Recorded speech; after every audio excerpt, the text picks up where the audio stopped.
Shinpei dreams of being with Ushio when he returns to Hitogashima. Ushio wonders how long it has been since he last visited the island.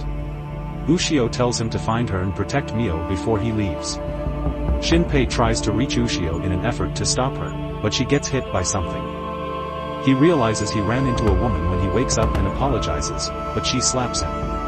Shinpei recalls that when they got to the island, it was a small island with 700 people living in Wakayama City. He hasn't been there in 2 years, and the island is supported by fishing and tourism. On July 22nd, Shinpei returns to attend the funeral of his childhood friend Ushio. Shinpei is greeted as he enters the island by Ushio's younger sister, a bike-sped Mio. She can't stop and falls into the water, but she acts like she wants to go swimming. Mio asks Shinpei about Tokyo's life and whether he went to Shibuya after he helped her get out of the water, but he says he doesn't go out much. While heading towards the burial service, they visit about different things. Mio says that there are now a lot of people she doesn't know on the island, but lately, even people she knows sometimes seem like strangers. Shinpei thinks it's because there are so many tourists at this time of year. Shinpei now talks normally and has integrated into Tokyo's life, Mio jokes. Shinpei recalls at the funeral that he lost his parents 10 years ago and was taken in by the Kofun family, making Ushio not only a friend from childhood but also a member of their family. Before leaving the island, Ushio requested that Shinpei prepare her curry. However, he dismissed her request, promising to do so the following time, which never came. So tells Shinpei, who is crying and hugs her, that Ushio tried to save a child but drowned. Shinpei is instructed to hit So until he feels better. And So accepts his apologies for not being able to do anything. Shinpei, on the other hand, insists that everything is fine and that he is able to remain composed despite the fact that everyone is crying. Shinpei is puzzled as to why So's father carried out an autopsy. Shirori Kobayakawa has not spoken to So since So points out that it was her that Ushio saved. So informs Shinpei that he will provide him with the specifics later when he receives a call to assist with the procession. Shinpei makes curry that evening for Mio, Alan, and Ushio. A police officer sees Mio standing outside the house and looking at it as they eat. So calls Shinpei after dinner to explain that his father was only there for the police inquest and did not carry out an autopsy. However, they discovered marks on Ushio's neck that looked like strangulation, suggesting that Ushio may have been killed. So explains that because no tourists go there, they were playing on the beach behind the elementary school. Ushio went first when he saw Shirori drown. After that, Mio and So followed, but found no one suspicious. So explains that not many people are aware of the marks. Mio, his father, Alan, and So himself are the police. However, because of the circumstances, the police classified it as an incident because it could not have been a murder. After that, Mio knocks on Shinpei's door and hands him the necklace from Ushio. She gives him a hug and weeps, stating that she will never forgive the person who killed her and that she will never see Ushio again. Mio blows her nose on Shinpei's shirt and says that he can have the bath now and that Ushio would be mad if she is always depressed, so she will no longer cry when Shinpei asks her if she knows something. Shinpei remembers how he gave the necklace to Ushio, who said she would treasure it. As she heads out the door, Alan reopens his dinner the following day. Shinpei lends a hand because he believes that moving your body is the best way to cope with a loss. Nakamura, a customer who is intoxicated, asks Shinpei if he has found his target. Shinpei asks Nakamura if he really meant him when he explains that Nakamura is referring to a woman with glasses and a large bust. When Tetsu Tatsumura enters the dinner, he requests the standard fare. Shinpei recalls that he is the island's only police officer and is related to Kofun's family. Mio takes his order but wonders why he didn't show up for breakfast this morning. According to Tetsu, the Kobayakawa family had all vanished. Their Koba mart was closed in the morning. So Shiomi's wife, their neighbor, peeked into their house and found nothing there. They may have been in debt, according to Tetsu, and fled during the night. Mio dashes outside upon hearing that, and Shinpei pursues her. Mio finally gets caught up by Shinpei. She tells him that Shirori has been acting a little strange lately, and Shinpei thinks she stopped talking out of shock. However, Mio explains that a week prior, Shirori claimed to have seen a girl who resembled Shirori. Then Shirori felt like she was being watched every day. A man asks if that isn't the shadow and interrupts them. Shinpei is told by Mio that the man is Jinjiro Nizu, a hunter. According to Jinjiro, it is the shadow sickness, a disease that is unique to this island and used to be quite widespread prior to the war. If you fall ill with the shadow sickness, you'll start to see your shadow and the dead and dying people who saw it. The shadow then kills the remaining family members by pretending to be the one it killed. Jinjiro says that his grandfather told him before he left that the sick would go to Hirako to be cleansed. Mio reveals that the same tale was told to her by her grandmother when she was younger. Mio saw Ushio's shadow 3 days before he died. Ushio noticed her shadow as she and other people were picking up trash and pointed it out for Mio to see. Shinpei thinks it's a prank, but Mio says it's true, and the shadow vanished right in front of their eyes. Shinpei suggests that they visit Hirako as the man suggested because Mio has not told anyone else about this. Shinpei recalls that the Hito shrine in the northern part of the island is referred to as Shiroko. Shinpei tries to open the door at the shrine, but it is locked. Mio then, at that point, takes a gander at the timberland and a figure moves and runs. Shinpei is forced to follow Mio as she claims to have seen Shirori. Shinpei begins to wonder if Shirori was the one who fled from them when they were unable to locate her. They run toward the sound of a gunshot when they hear it. Shinpei eventually discovers the woman with glasses who had been shot and bleeding on the boat. Mio, in a state of panic, pushes Shinpei toward the woman while she seeks assistance. Saying she failed, the woman tells Shinpei to listen. But she is shot in the head before she can finish. Shinpei then turns to see Mio with a gun and another Mio as a hostage, and she tells Shinpei that her father always told her that the service wasn't over until she washed the dishes and cleaned everything. After that, she fires the weapon, killing Shinpei and killing Mio. After that, Shinpei wakes up on the boat and bumps into the woman with the glasses once more. Shinpei has dreams about the incident that led to Ushio's death and how So tries to revive Ushio by administering first aid. After that, Shinpei wakes up on the boat heading toward Hitogashima, bumps into the same woman, and she slaps him once more. Given that it appeared as though he had a bad dream, she wonders if he is okay. Shinpei thinks of the woman from the forest and asks her if she has ever been shot by a handgun, which makes her even more curious about whether or not he is okay. Shinpei sees July 22nd on his phone. But he remembers going to Hirako on July 23rd with Mio. Then, Shinpei recalls the mystery horror novel Swamp Man, in which a young girl believes her friends and family have been replaced by copies. Because he fell asleep while reading the book, he believes he had this nightmare. Shinpei felt as though he had already experienced this moment upon entering the island. Shinpei notices that the bike brake wire has been cut when Mio arrives to greet him and falls in the water in the same manner. After that, Shinpei goes to Ushio's funeral, where he has the same day as before.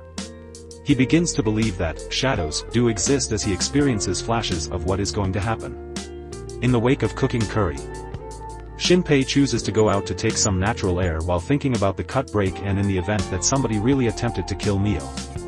He then overhears Tetsu, a police officer, who is standing in front of the house and sees Mio. Because Mio ought to be inside and was no longer dressed in her school uniform, Shinpei finds it odd. Tetsu is then killed by Mio, who stabs him multiple times with a kitchen knife, revealing that Mio is a shadow.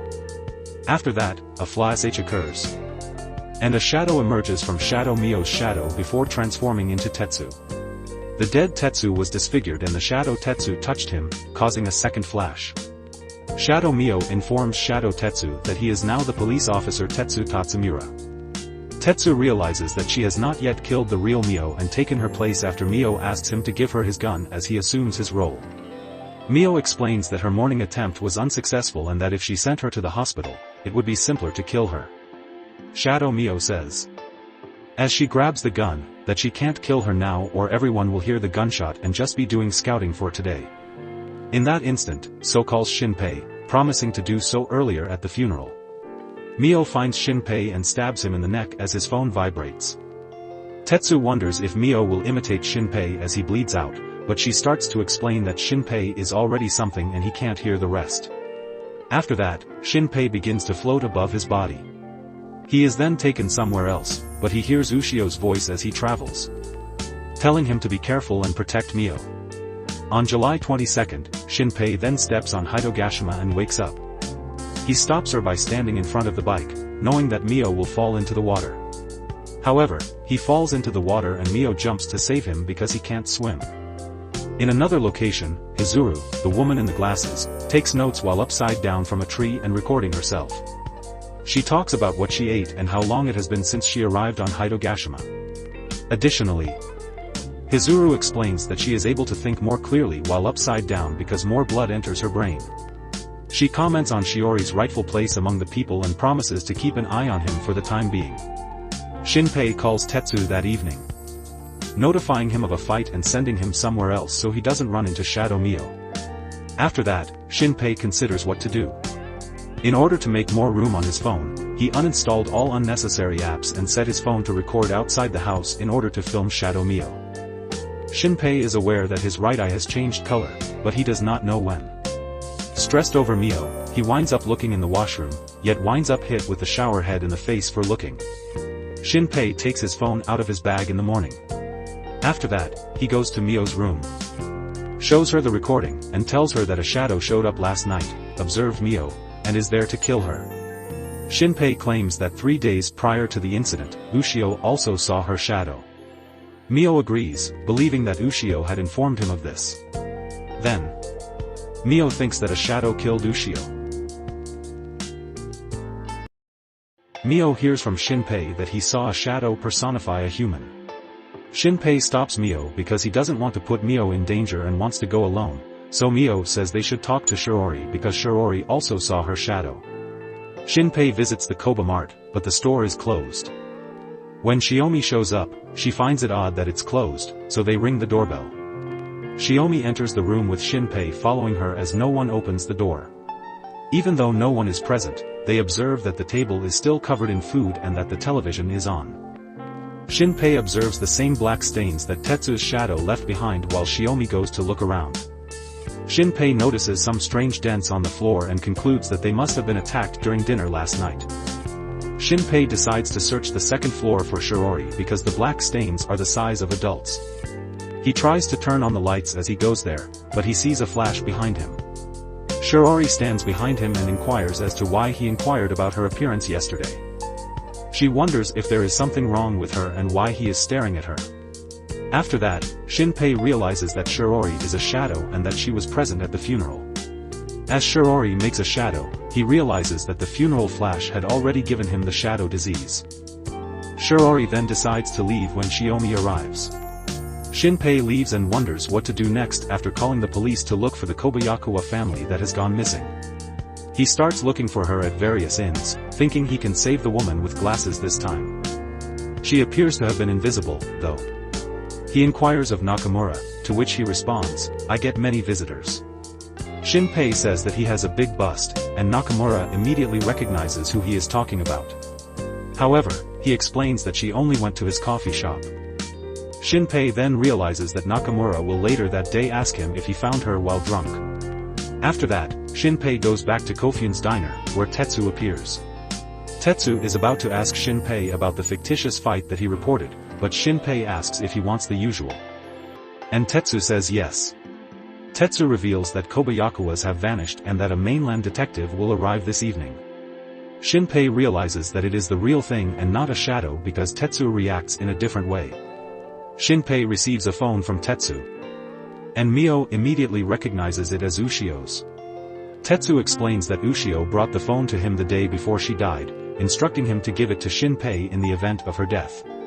Shinpei decides to inform So of everything, including that Mio is the next target. Shinpei does not know of any way for So to determine who is a shadow. Shinpei wants to stay away from Hirako because of Shadow Mio's presence, but Mio suggests they go there.